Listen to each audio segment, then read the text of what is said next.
All right, this video is how to change your voicemail message on your iPhone 12, iOS 14. You would think you would go to settings. If you do, you're going to get lost in a tangled web of intrigue. What you want to do is just come down to your phone app, open it up.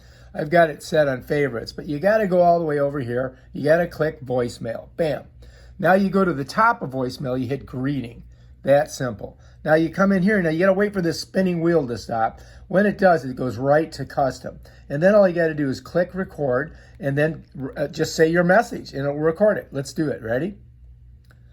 Hi, this is Tom. If you're calling about a kiteboarding lesson, please leave your name, a good email contact, and I'll get right back to you. Thanks. Bam. Now let's listen to it. Hi, this is Tom. If you're calling about a kiteboarding lesson, please leave your name, a good email contact, and I'll get right back to you. Thanks. Okay, I like it. So now I'm going to go up and hit save. Bam, done.